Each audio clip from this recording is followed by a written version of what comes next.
కాకినాడ జిల్లా తాళ్లరేవులో మెడికల్ కాలేజీల ప్రైవేటీకరణపై రచ్చబండ కార్యక్రమాన్ని నిర్వహించారు వైఎస్ఆర్సీపీ నేతలు.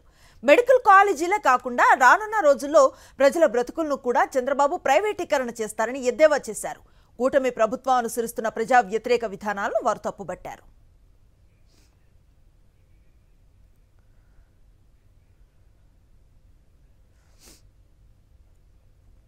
ఈ రచ్చబండ అనే కార్యక్రమం ఎందుకు పెట్టారంటే, ఏదైతే ప్రభుత్వ వైఫల్యాలు ఈ 15 నెలల కాలంగా ఏదైతే ప్రభుత్వ వైఫల్యాలు మనందరికీ తెలుసు. జగన్మోహన్ రెడ్డి గారిని ఓడించడానికి కూటమి ప్రభుత్వం అనేక హామీలు ఇచ్చింది. 50 సంవత్సరాలు పెన్షన్ ఇస్తానంది, మీకు ప్రతిదీ కూడా మహిళలకి ఏమో 1500 ఎంతమంది ఉంటే అంతమందికి అకౌంట్లు వేసేస్తా అన్నారు. ఇంకా 1-2 కాదు, అనేక హామీలు, అబద్ధపు హామీలు ఇచ్చి అధికారంలోకి వచ్చిన తర్వాత ఈ 15 నెలల కాలంగా మనం ఏ రకంగా హామీల్ని ఏ రకంగా ప్రజలకు ఇవ్వకుండా మోసం చేస్తూ, ఇస్తున్నానని భ్రమింప చేస్తూ ఇవాళ ప్రపంచానికి ఏ రకంగా మోసం చేస్తున్నారని మనం చూస్తూ ఉన్నాం.